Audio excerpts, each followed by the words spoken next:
O relato de hoje vem da Austrália e, como vocês vão perceber logo mais, ele realmente mereceu um lugar de destaque nas crônicas policiais. Snowtown é uma pequena cidade australiana localizada a 145 km de Adelaide. E não, galera, o nome não tem nada a ver com neve. Esse Snow aí do nome é só o sobrenome de uma família que esteve lá na época da fundação da cidade.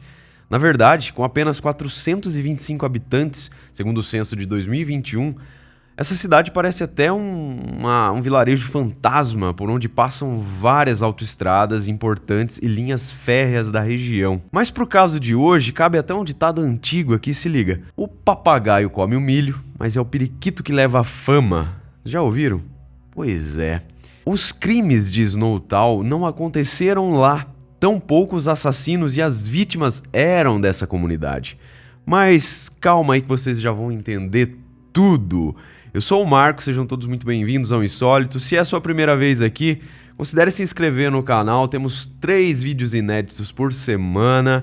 E para você que já é um velho frequentador do Insólito, eu peço por gentileza que você verifique aí a sua ativação de notificação, o sininho da inscrição. Verifique também se você está com o celular aí ativado para receber as notificações do YouTube, tá? Porque ultimamente a plataforma não tem entregado tanto os nossos conteúdos. Então, se você curte o nosso trabalho, por gentileza, verifique aí, vê se espaço, se o sininho tá ativado, tá tudo certo aí, para você continuar recebendo, tá? E é importante também, para que a plataforma entenda que você gosta dos conteúdos do canal, que você engaje aqui com a gente. Pode deixar um comentário aí, pode ser um emoji, como eu sempre falo, tá bom? Curta o vídeo também, que isso ajuda na comunicação do engajamento aqui, tá bom? E se puder, por último, considere entrar para o nosso clube de membros. Sai sempre vídeo com antecedência, às vezes rola umas lives exclusivas, mas o conteúdo é igual para todos, tá? Se você não puder se tornar membro agora, também não tem problema nenhum, é só continuar comigo aqui até o final, que isso já vai ajudar demais nas nossas produções. Fechou? Combinados? É isso. Recados dados, vamos aos fatos. Foi em 1999 que Snowtown ganhou as manchetes do país, quando os restos mortais de 8 corpos foram encontrados em 6 barris plásticos com ácido dentro de um cofre bancário em desuso a 6 metros de profundidade. Os corpos foram mantidos em diversos endereços ao redor de Adelaide até serem finalmente transferidos para Snowtown, onde foram encontrados neste cofre aí que eu mencionei, no subsolo de um prédio. As investigações chegaram aos responsáveis pelos crimes e ao conhecimento de outras vítimas. 12 no total, pois é. A barbárie envolvida e a suposta motivação das mortes virou assunto de discussão entre todos, dividindo opiniões. Inclusive, alguns críticos alegaram que o filme de 2011, que retrata o caso, apresentou ao público uma versão brutal, mais tendenciosa dos fatos, meio que dando uma passada de pano nos homicídios, por incrível que pareça, e romantizando a liderança do cara, do John Justin Bunting, o chefe do bando que protagonizou tudo isso aí e o mentor intelectual dos crimes que ocorreram em vários locais do sul da Austrália, entre agosto de 1992 e maio de 99. Os principais envolvidos nos crimes são John Bunting, o Robert Wagner e James Vlasax. Uma quarta pessoa também se envolveu, um tal Mark Haydon, que teve participação na ocultação dos cadáveres e depois ele respondeu judicialmente por isso. Então, galera, guardem bem esses nomes, tá bom? O julgamento do John Bunting e do Robert Wagner durou quase 1 ano e foi talvez o julgamento mais longo da história da Austrália. Mas segura aí que a gente já chega nesse ponto da história, fechou? Bom, o John Bunting nasceu em 1966 e ele alegou que quando ele tinha 8 anos de idade ele foi espancado e agredido sexualmente pelo irmão mais velho de um amigo dele. Durante seu crescimento, ele demonstrou interesse especial por armas, pornografia e anatomia humana, ao mesmo tempo em que ele nutria ódio a abusadores de menores de idade. No início de sua vida adulta, aos 22 anos, ele era empregado de um matadouro, onde alegadamente ele sentia prazer em abater os animais. Em 1991, ele se mudou para uma casa em Salisbury North, imediações ali de Adelaide. Foi lá que ele fez amizade com seus vizinhos, o Mark Haydon e também o Robert Wagner, que mais tarde se transformariam em seus mentores e parceiros criminais. A perversa carreira de John Bunting foi baseada nas suas alegações mentirosas de que ele estava caçando abusadores, sexuais de menores e também homossexuais, com o objetivo de proteger ou melhorar a sociedade. E esse ponto, galera, é de suma importância para o desenrolar da história e até para a formação da opinião de cada um de vocês aí. Então, mantenha essa info aí na cabeça, fechou? Bom, Mark Haydon. Nascido em 1958, Mark Ray Haydon inicialmente teve sua identidade mantida em sigilo, sendo apenas mencionado como suspeito do caso. Mas ele estava envolvido até o pescoço nessa história, pois em janeiro de 1999 foi esse Mark aí que alugou o prédio do banco lá de Snowtown, até então abandonado, justamente o lugar onde foram depositados os tais barris com os restos mortais de 8 pessoas mortas e esquartejadas. Elizabeth Haydon, a esposa de Mark, foi morta e a irmã dela, uma mulher chamada Jodie Elliott, que possuía limitações intelectuais, foi usada pelo bando para se passar por outra pessoa, a falecida Suzanne Allen, uma conhecida de John Bunting, o chefão da podridão toda aí. O objetivo dessa trama era receber a pensão ou a aposentadoria dessa Suzanne. E mais tarde, foi a vez de Frederick Brooks, o filho de Jodie Elliott, a ser assassinado. Robert Wagner, nascido em 1971. Robert Joe Wagner foi recrutado por John para ajudar em vários assassinatos. James Vlasax, nascido em 1979, James ou Jamie Spridon Vlasax foi gradualmente atraído para colaborar nos planos homicidas, incluindo entre os mortos os seus meio-irmãos Troy Yude e David Johnson. Durante as investigações, ele confessou 4 assassinatos e se tornou uma testemunha-chave no caso de Snowtown. Sabe-se que Elizabeth Harvey, a mãe de James Vlasax, também foi manipulada por John Bunting, a tal ponto que manteve silêncio sobre as execuções e roubos do grupo e até ajudou em um dos crimes. Ela não chegou a responder à justiça, pois morreu de câncer durante o processo. James Vlasax, em 2002, foi condenado à prisão com reclusão mínima de 26 anos e isolado em um presídio australiano, aparentemente com sua identidade protegida. Em relação à última vítima, David Johnson, que era meio-irmão de James, ele foi assassinado, cozinhado e parcialmente devorado dentro do cofre do banco de Snowtown, o que comprova a natureza mais que hedionda dos homicídios. As vítimas dos assassinatos eram escolhidas com base em suspeitas imaginárias, ou seja, evidências frágeis ou apenas boatos de atividades associadas à atração sexual por crianças. Motivações diversas também levaram John, Mark e Robert a matar, por exemplo, suas aversões a obesos, homossexuais e dependentes químicos. Só que, na verdade, a maioria das vítimas fazia parte do círculo familiar ou de amigos dos membros do grupo de John Bunting. Outros que mais tarde perderam a vida foram atraídos como alvos fáceis para a satisfação dos desejos brutais dos assassinos. Para o professor Kevin Howells, um psiquiatra forense que examinou o caso, o John Bunting é um psicopata, incapaz de sentir empatia com suas vítimas e cuja satisfação era controlar aqueles que estavam próximos dele, inclusive seus cúmplices. Tanto isso é verdade que todos os que morreram nas suas mãos eram antes forçados a chamá-lo de mestre, senhor e Deus. Sabe-se que todos os homicídios envolveram tortura e extrema violência, para também ocorrer roubo dos dados pessoais e bancários deles. Assim, os valores das pensões continuaram a ser pagos, o que forneceu um lucro de quase $100 mil para o nosso protagonista, todo-poderoso, apesar de esse não ser o foco dos crimes.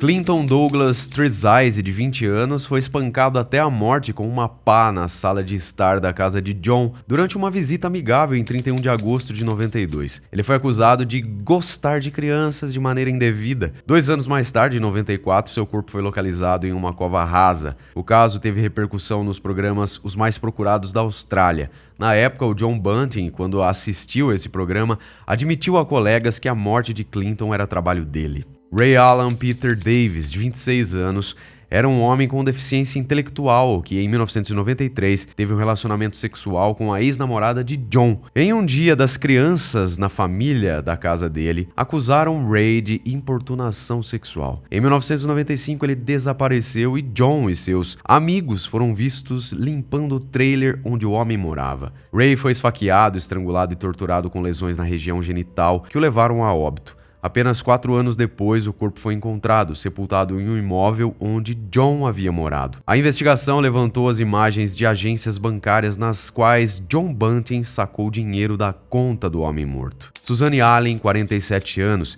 encontrada enterrada na casa de John em 1999. A pensão da mulher, no total de $17 mil, caiu nas mãos da quadrilha, mas não foi possível provar que ela foi assassinada. Michelle Gardner, 19 anos, era uma transexual amiga de parentes de Robert Wagner. Ela desapareceu em 1997 após ser vista brincando com os filhos de Robert no quintal da casa dele. Michelle foi torturada, estrangulada e seu corpo cortado para caber em um barril. O roubo dos pertences dela foi realizado para confundir a polícia. Vanessa Lane, 42 anos, também era uma mulher trans. Ela esteve em um relacionamento com Robert antes dele ser amigo de John. Supostamente, a Vanessa era aceita pelo grupo porque atuava como informante. Contudo, mais tarde ela foi considerada perigosa por saber demais, então o grupo decidiu matá-la. Vanessa foi torturada antes de ser assassinada, pois John e seus amigos tinham interesse nos dados bancários dela. O bando de John machucou muito as suas vítimas, usualmente esmagando os dedos dos pés delas. O corpo desmembrado de Vanessa foi um daqueles encontrados nos barris em 20 de maio de 1999.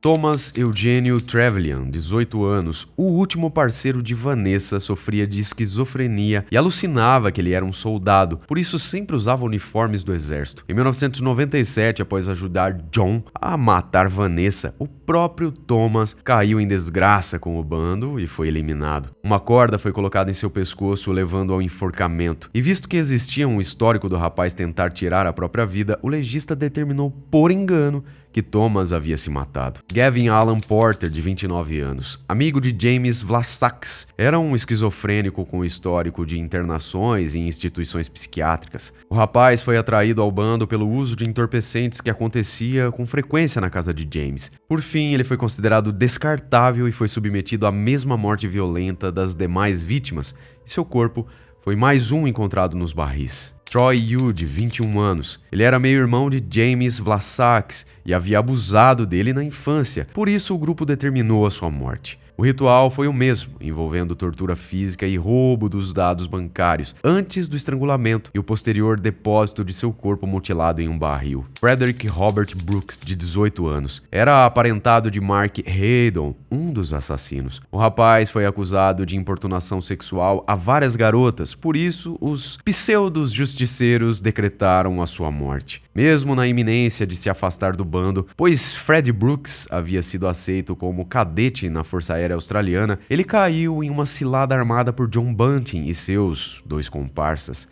Ele foi a vítima mais severamente torturada. Utilizaram no rapaz técnicas diferentes e muitíssimo cruéis. Seus dados bancários foram recuperados. Fred, depois de morto, também teve seu cadáver ocultado dentro de um dos famosos barris. Gray O'Dwyer, de 29 anos, vizinho de John Bunting, era deficiente mental e físico. As acusações feitas contra ele tinham, na verdade, a intenção de levantar informações referentes às situações financeiras dele. Gary foi embebedado e posteriormente torturado durante horas. Mais uma vez se obteve informações bancárias para o uso do grupo de John. Finalmente, a vítima foi morta por estrangulamento e seu corpo recebeu o mesmo destino das outras vítimas. Elizabeth Haydon, de 37 anos, era esposa de Mark Haydon, outra mulher que sabia demais, digamos. Ela era desprezada por John, que fomentou a necessidade de sua morte. O resto das ações que envolveram seu homicídio e ocultação do seu cadáver nós já sabemos. Foram as investigações policiais sobre o desaparecimento dela que levaram as autoridades a Snowtown, onde os restos mortais de 8 vítimas foram encontrados em 6 barris de plástico, no subsolo do prédio que antes era uma agência bancária, onde o cheiro de dentro do cofre era tão ruim que a polícia precisou de equipamentos de respiração para trabalhar lá. David Johnson, de 24 anos, era meio-irmão de James Vlasax E a razão para os 3 assassinos não gostarem de David foi o fato de ele ser um mauricinho, sempre muito bem arrumado e preocupado com a própria aparência. Ele caiu em uma armadilha mortal quando acompanhou James até o depósito do banco. A isca foi a suposta venda de um computador em excelente preço lá em Snowtown. David, na verdade, foi a única vítima que morreu em Snowtown, onde seu corpo foi encontrado dias depois. Partes de seu corpo foram fritas e comidas pelos seus assassinos. O julgamento dos crimes de Snowtown, ou os crimes de Bunting, Hayden e Wagner, durou quase 12 meses, o mais longo da história da Austrália do Sul. O trio de assassinos forçou algumas das vítimas a gravarem frases em fitas cassete antes de serem mortas. Essas gravações foram reproduzidas por telefone para parentes e amigos na tentativa de convencê-los de que as pessoas ainda estavam vivas. John Bunting e Robert Wagner se gabavam dos crimes e mantiveram os pertences e documentos das vítimas em suas casas e carros. Tudo isso foi apresentado como prova contra eles. Quando perguntaram a razão dos homicídios, Robert Wagner alegou: os pervertidos sexuais estavam fazendo coisas terríveis com as crianças e as autoridades não fizeram nada a respeito. Então, eu decidi agir, tomei essa atitude. O resultado do processo foi John Bunting condenado a 11 penas consecutivas de prisão perpétua sem possibilidade de condicional, Robert Wagner condenado a 10 penas consecutivas nas mesmas condições, sem condicional, e o James Vlasax, como mencionamos anteriormente, condenado a 26 anos no mínimo. Os detalhes dos assassinatos foram mantidos em sigilo, protegidos, sob diversas ordens de supressão de documentos. Cita-se que foram mais de 200 ordens de supressão impostas durante as investigações e durante o curso do processo. Porém, em 2011, elas foram suspensas judicialmente a pedido do cineasta Justin Kurzel, que explorou a totalidade das informações e as apresentou no seu filme The Snowtown Murders. O filme acabou atraindo turismo sombrio na área de Snowtown, impulsionando temporariamente a economia ali da cidade. Mas a administração e moradores não gostaram muito disso e eles até consideraram mudar o nome da cidade para Rosetown. Isso para impedir o estigma associado aos assassinatos que, como explicamos, nem aconteceram lá, exceto a morte, claro, da última vítima, como nós vimos. Jeremy Pudney era um jornalista de Adelaide, um repórter criminal na época em que os corpos nos barris foram descobertos. Na verdade, quando se compreendeu a dimensão dos assassinatos em série. Ele então decidiu escrever um livro sobre o caso, e o livro se chama, título original, Snowtown: The Bodies in Various Murders. O seu livro está dividido em 3 partes: as investigações policiais sobre diversos desaparecimentos, onde os mesmos nomes apareciam, os assassinatos, e seus responsáveis, e também os julgamentos e recursos judiciais. Dizem até que acaba sendo uma leitura rápida aí desse livro, uma vez que a segunda parte é tão pesada que dificilmente os leitores vão explorar o conteúdo. Será que vocês aí, caros abduzidos, teriam estômago? Muito bem, vamos refletir mais uma vez então sobre como a sociedade contemporânea pode gerar pessoas tão destituídas de humanidade. E lembrando, galera, de suma importância isso, que a polícia jamais corroborou ou sequer descobriu alguma coisa sobre as alegações do John Bunting, ou seja, de que suas vítimas, eram predadores ali desprezíveis, interessados, em crianças e tal. A gente viu que, na verdade, eles eram um bando sádico. Eles, inclusive, fizeram vítimas que tinham deficiência intelectual, física. Enfim, na verdade, eles tinham prazer realmente em matar. O objetivo deles era sentir prazer pelo sangue, pela morte. E isso certamente eles devem estar sentindo até hoje, se é que estão vivos ainda, sei lá como é que estão esses sujeitos aí. Realmente um caso de pura sujeira de uma pessoa completamente, esse sim, na verdade, desprezível. Uma pessoa não, todo seu bando ali que foi na onda desse miserável. E se pensarmos bem, galera, eles são apenas mais alguns nomes em uma lista infindável, não é verdade? Bom, espero que você tenha apreciado o nosso trabalho de hoje. Muito obrigado por sua companhia, espero vê-los no próximo episódio.